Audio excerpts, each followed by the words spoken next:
So, slightly different from the set of questions. Um, See, you've talked about Om and you've talked about the significance of Om, which is both a sound and a symbol. But we also have the swastika and the Sri Yantra as two other symbols. Can you just talk a few minutes on what the significance is? No. Om is sufficient. You don't have to discuss anything else. Om is more than sufficient. It is the pranava. It takes you as sound and also the meaning of the sound of Om. If you have to have talk about the meaning of Om, we need to have 5 satsangs. We need to go to the Mandukya and start talking about. We can cover a little bit, but it's like that. All I have to say is that the sound of Om, whether it is chanted as Om or as Om, is the link between this mind and that which is beyond. And the best sadhana is to sit quietly and chant Om and be fully absorbed in the sound of Om. The other Sri Yantra and all this, these are all basically blueprints and pictures created to make you understand the movement of the energies. Today people have lost understanding of it, so they just worship it. By worshipping it, nothing will happen. Of course, your bhakti will improve. That's a different matter. But it's like, it's a symbol which when somebody sees, understands what it means. Like you have organic chemistry, right? So when you write the organic components of carbon and hydrogen in organic chemistry, what do you do on the board? You put like this, then you put one line, then you put like this, you put C, you put H. Now, for a person who doesn't know anything about it, it is nothing. It's just a symbol, a diagram. But if you know organic chemistry, these are the things to be combined to give you this. Today people don't know that science, so they just worship the images. Which is not bad, I'm not saying there's anything wrong with that. You should know what is the symbol of carbon, what is the symbol of hydrogen, how they are mixed together. And the formula, anybody who knows this looks at the formula and says, I got it. These are the symbols. There are many, not only swastika, many yantras. Actually the word yantra means a machine, meaning that which makes something happen, something to work with. Nowadays yantra means what you do on a copper sheet and hang it. I don't have a child, okay, take this. I have loose motions, take this.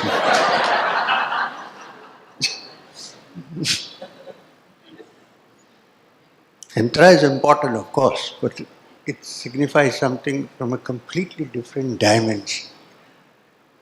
If you have 5 days of satsang, we can probably discuss the Sri Yantra. What are those little triangles? What is the triangle in the center? What is the bindu? And for us, in the Yoga Tantra, it's all inside, it's not outside.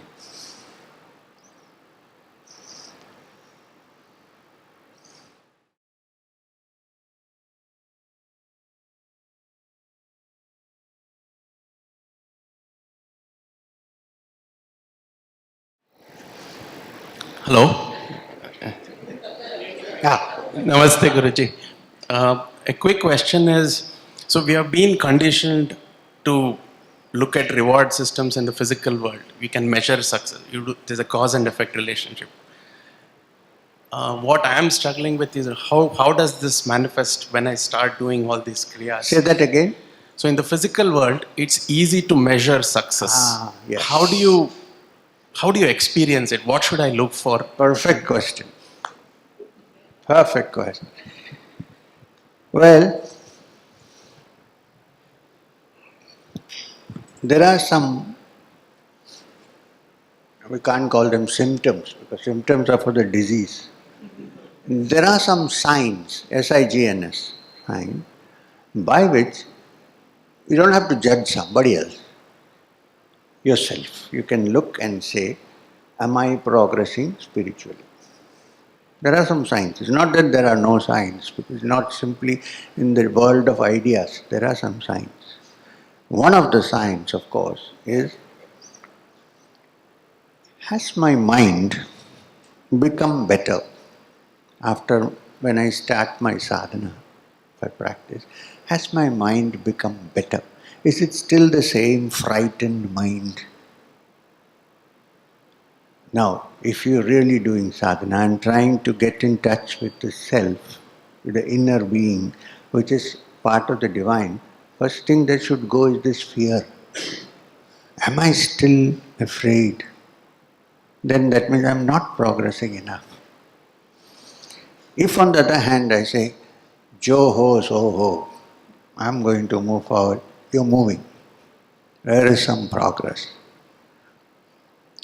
Second, the same thing, which is, am I affected too much by the external world and what people think about me? If I'm not, I'm moving. Has my mind become less selfish or more selfish? Sometimes when you look for the self, you become more selfish. Has my mind expanded? Can I think of others at least sometimes before me? Are you a true Rotarian? Service before self. I'm not a Rotarian. So these are some of the signs that the mind is moving. And your emotions like anger, agitation, are they becoming less and quiet? And the final thing is, when I sit down to meditate, is it easy for me to go deep within in spite of all the obstacles outside? And like he said, the last question, not question, the answer is, am I enjoying my meditation? Is there joy in it? If there is no joy in it, there's something wrong outside. Am I enjoying it? When I sit down, do I really enjoy? So if that has not happened, keep trying till it happens. Okay. While you do that, because your mind has become calm, you might sometimes see some lights and some colors and so on. Don't give too much attention to that. Not so important. No yogi can have as many visions as an LSD addict. So that's not a criteria. However, because the mind is expanding, you may get to have some experiences which don't look normal. Don't give too much attention to that. Especially when you sit down and meditate, after 6 days of starting your kriya, if you say, I can smell some fragrance, please check the neighbor's house if they have lighted an agarbatti.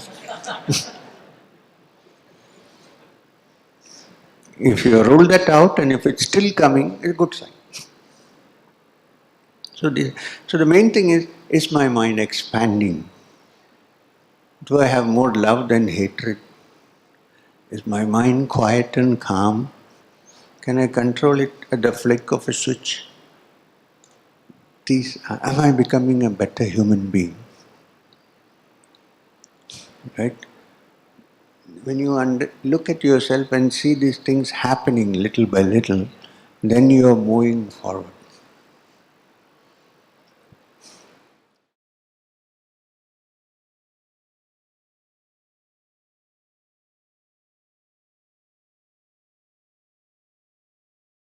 Namaste. Due to fault technique, after doing the Brahmari, I get this whole left side is paining. Can I use the earplug instead of that? Can you show me how you do the Brahmari? Brahmari. I do like this. I put extra pressure here. Like only left side I get pain. Why do you put extra pressure on the left? Because of the ignorance, fault technique. So just don't put too much pressure on it. I tried, sir, Ah. but it's habituated.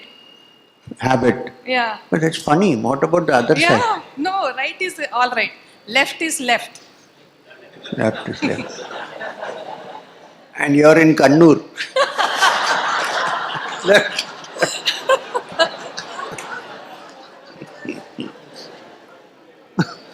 Ah.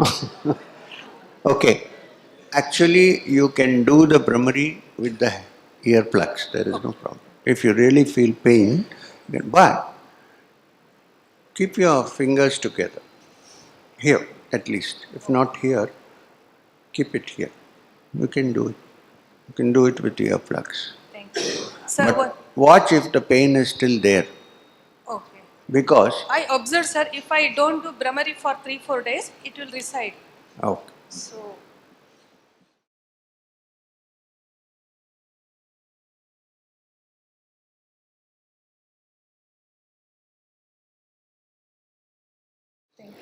sir, bhakti is it really necessary to achieve? Yeah. Bhakti is really necessary? I think so. Personally, after going through all this, Okay. I think you need a little bit of devotion, not the dry intellectual. There is feeling. You know what I mean by bhakti. The heart has to be there. The feeling has to be there. Otherwise, sometimes this intellectual analysis becomes so complicated that people are constantly analyzing. And then death comes and you're gone. Analysis is over. On the other hand, if you can keep your heart open and say, that which I am looking at, or that which I want to reach, you can say who if you like, instead of that. Give it a little human character. I want to reach, is not something that the finite brain can understand, because the finite brain is very limited in its thinking. Maybe I need instruments other than the ordinary brain. Ordinary brain. Now, an extraordinary brain is a calm, loving, quiet brain. When I say loving, then there is an element of heart. Right? So, you look at Adi Shankaracharya.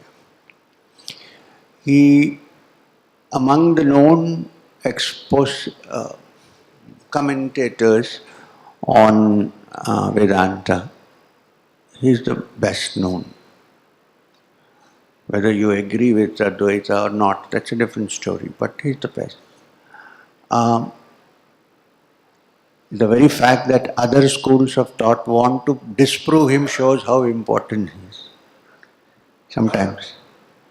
Now, after having written the commentaries on the Brahma Sutras, Upanishads, Bhagavad Gita, and texts like the Viveka Chudamani, and all that.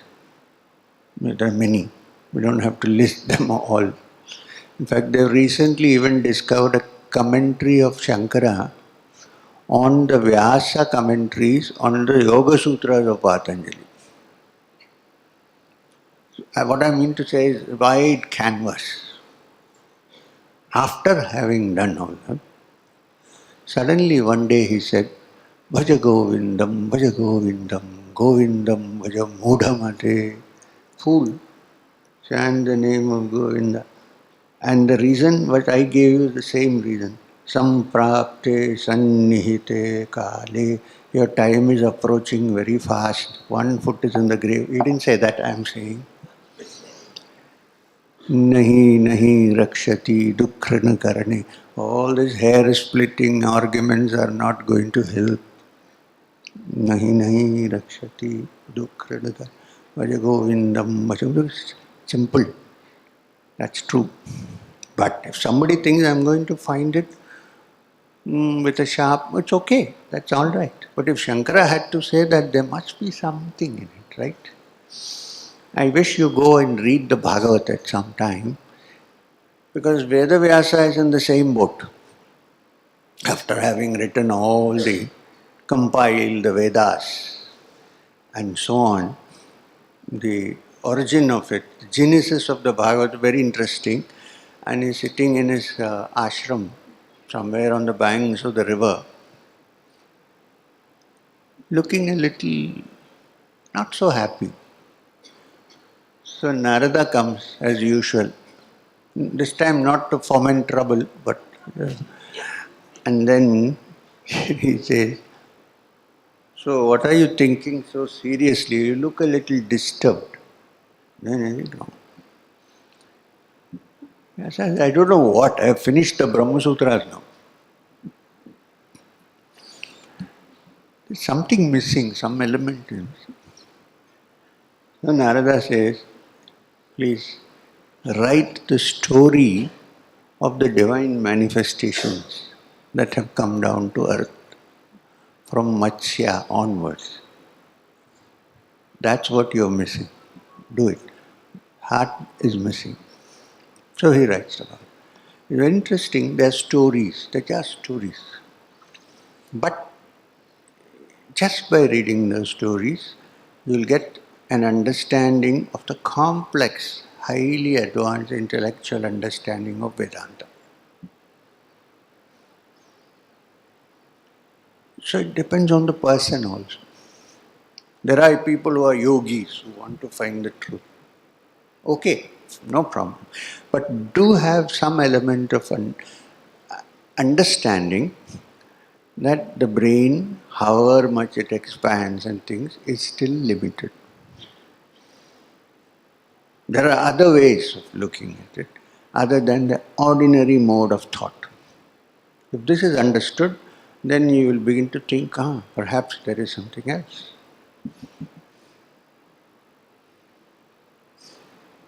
Are you going to sing or something?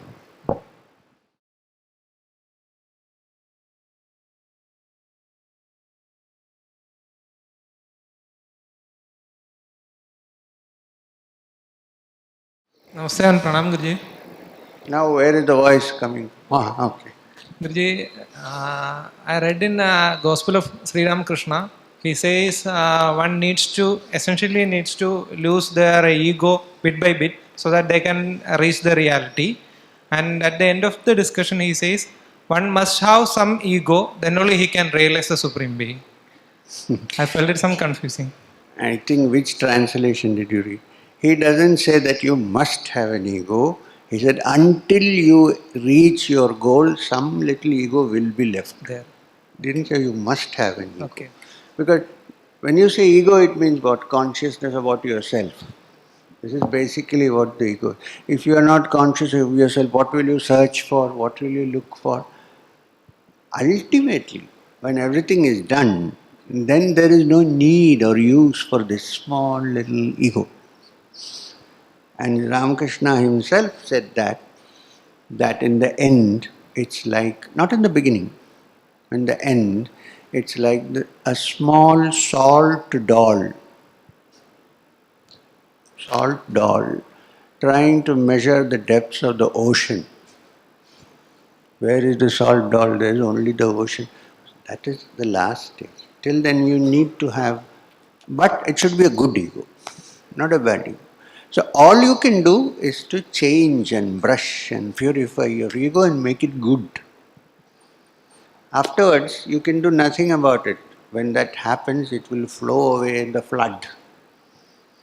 There may be some little thing left for processing in this world, but that is merely an image. It's a frame. There's nothing, shadow of an ego. It's not, it doesn't have the poison that normally egos have. Thank you, Guruji. It will be like a cobra who's been defanged.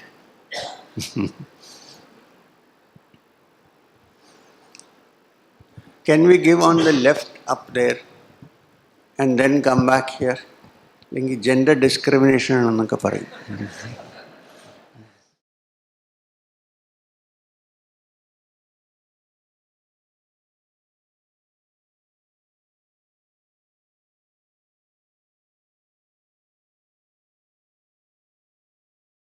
Hello, sir. This question is basically about people and relationship. Some people are in my life because I'm related to them, and some people are there because I'm forming new relationships every day. So my question is, are they there, whoever comes in my life, are they there for a certain reason? And if they are there, is there a kind of an understanding or a filter I can have along with me every time I interact with them so that the reason they are there is fulfilled? Otherwise, what happens in unawareness, most of the relationships or interactions, they either leave me broken, empty, hurt, or disillusioned. So I'm not sure how to approach people or how to interact. If there's a filter, what could it be? Thank you. It's a little complicated question, but what I would like to say first, you don't have to follow it. Try not to have too many relationships. I know it's not easy, but try not to complicate matters by having too many. You know, in this world we are taught social contact, relationships are required and it's important. Actually, they're not really required. You carry on with your life in a beautiful way and any interaction necessary will happen anyway. Point one. Second, you said something about are they meant to bring home some realization to me, some of the relationships. I think yes. If you are related in some way and is in a relationship and you know somebody and you live and interact with that person, and if that person has certain qualities which are testing you, then he is like a guru. Don't get upset and don't hate. It's like a proper testing point for you. So take it that way. However, if somebody is giving you some happiness in some way and some security, be happy but don't take anything for granted. It can go at any time. Don't take it for granted. Last, let me tell you, like our friend's last question, nothing new. Let me tell you that when you live in this world, expect nothing from anybody. If you do that, you're really happy. Because otherwise our life is so dependent on pleasing somebody or you don't have to make somebody unhappy, but you don't have to, your emotional well-being should not be dependent on others. Then you stand on your own feet. Look into this. I'm not saying you should do it in one day, but think about it. Avada somebody there.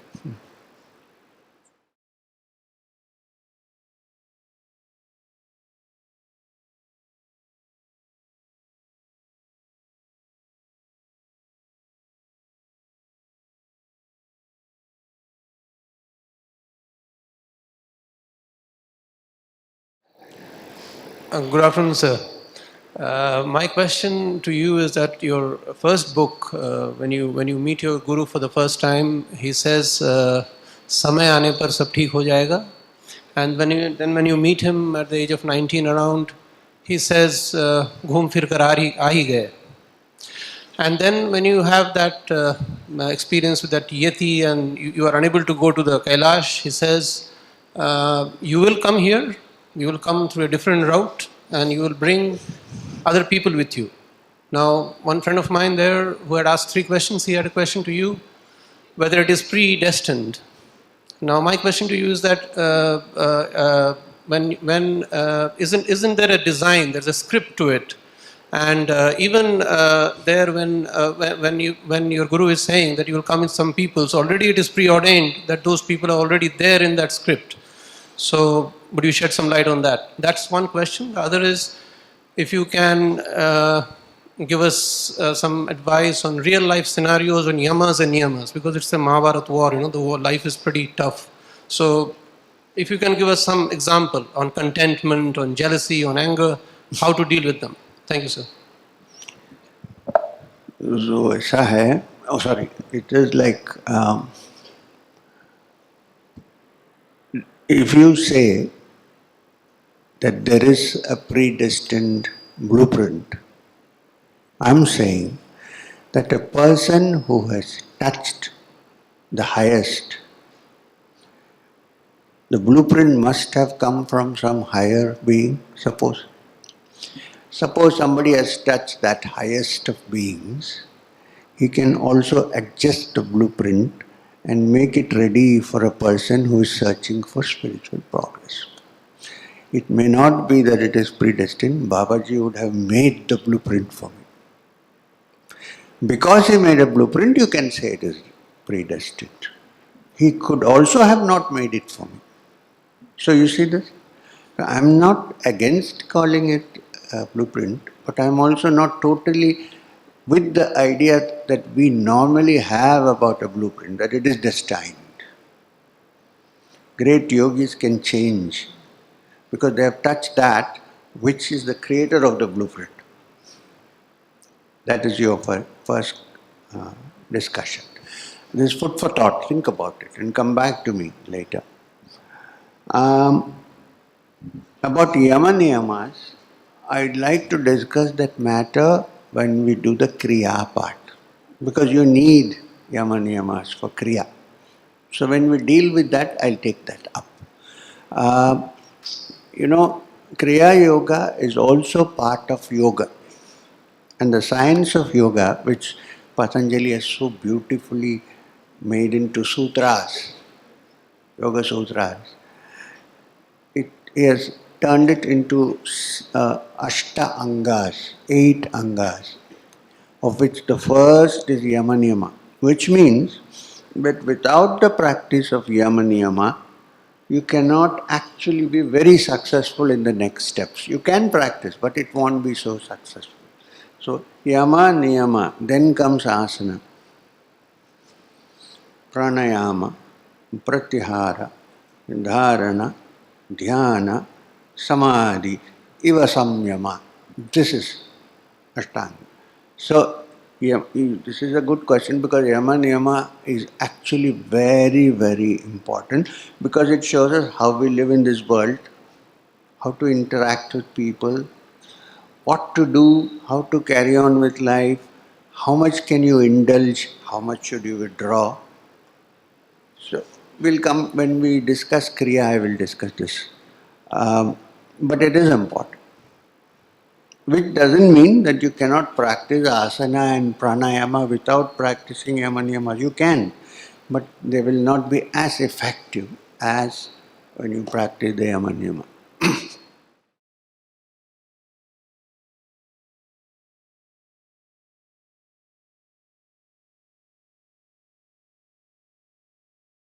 So, my question is again regarding to the two books that I have gone through. So, It's a big problem now. Everybody has read the book. so overall, what my impression was, it creates some deterministic or rather fatalistic impression on the reader. Can't hear. Deterministic or fatalistic impression. Fatalistic. Fatalistic impression. Why? Everything is determined by fate or something like that. Both the books? Initial book, you are apprenticed by Himalayan masters and the journey continues. Please don't have any fatalistic impression about it. First thing, let me tell you how to read the autobiography. First, read it like a story as you read Harry Potter. First. And then go to each chapter and look at it seriously. One thing you will notice is that this young boy who is in the story, I won't say the hero because the hero is Maheshwarnath Babaji. This young boy, because of his deep feeling for reaching the highest, worked very hard. So maybe the fatalistic feeling is coming because you don't see yourself in a scene where you work so hard to attain it. The reason why I wrote the book is that anybody who applies his mind and makes a serious attempt can reach the goal. This was the reason why I wrote it. So it's not to make There is anybody. no any role of karma vipaka that has been criticized a lot by many reformers. So finally stops to karma vipaka siddhanta. I can't.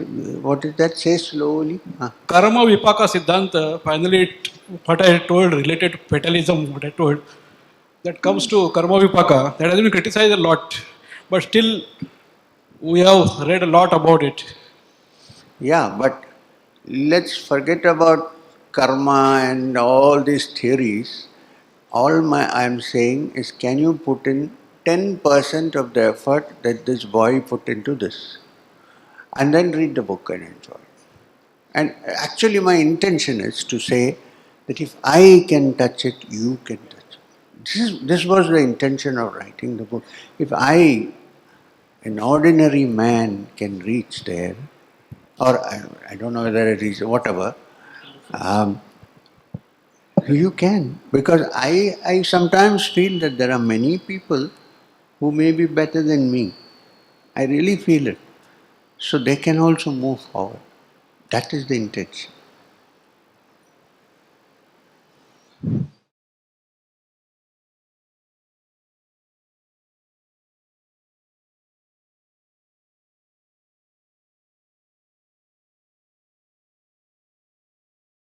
Hello sir.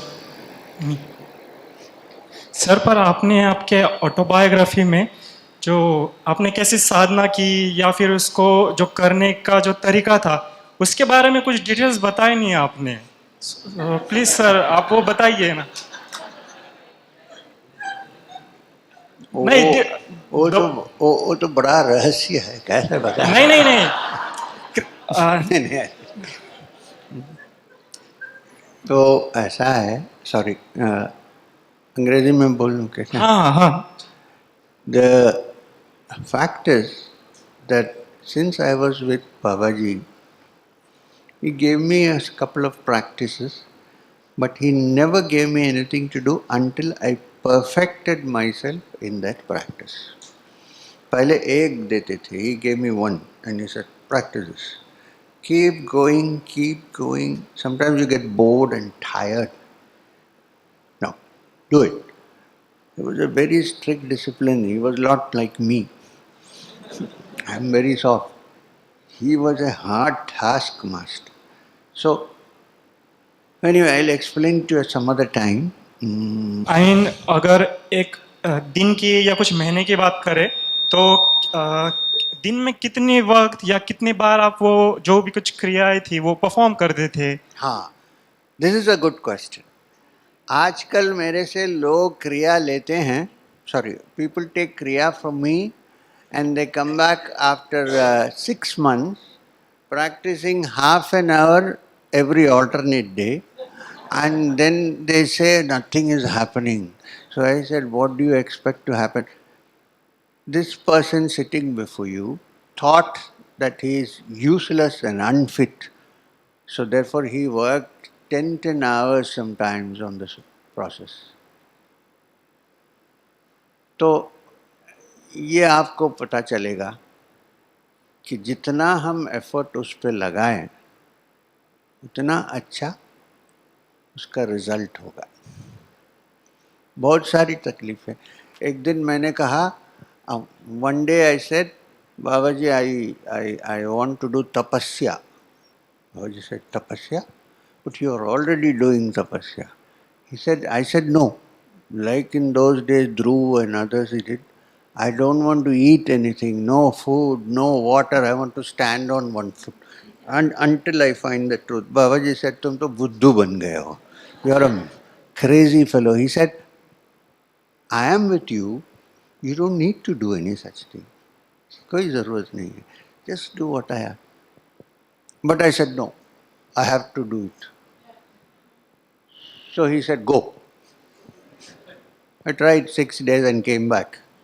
Babaji, you're right. This is not going to. He said, in Kali Yuga, this is not possible. You're talking about what people did in Dwapara Yuga. Kali Yuga, the body needs food. There may be exceptions where the built-in metabolism is such that you don't need. Generally, the body needs food and you need to practice what I am giving you. उन्होंने कहा मैंने जो pick किया है वो तुम्हारे लिए perfectly suitable है, उसको करो. और दूसरा क्या है, ऐसा सिंपल क्रिया दिया हूँ कि आप कल दूसरों को भी इसको दे सकते हो. नहीं कि कोई कठोर तपस्या की जरूरत नहीं.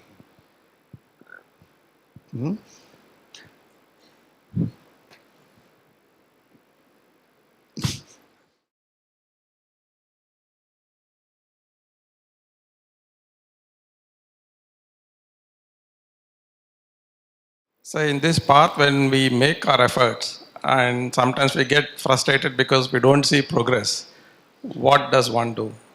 Keep doing. Keep working. Don't get dejected. Don't get dejected. Keep working in spite of failures and dejections, on and on, till one day you succeed. There is no other way. If you ask for help, I am there to help you. If you really feel so bad, here goes. Try. I avoid that because I want people to be independent. Not dependent on me like some people who hide their faces when I look at them. Okay. Thank you very much. Om Shanti, Shanti, Shanti. Now we are going back to the reality of the world. Lunch.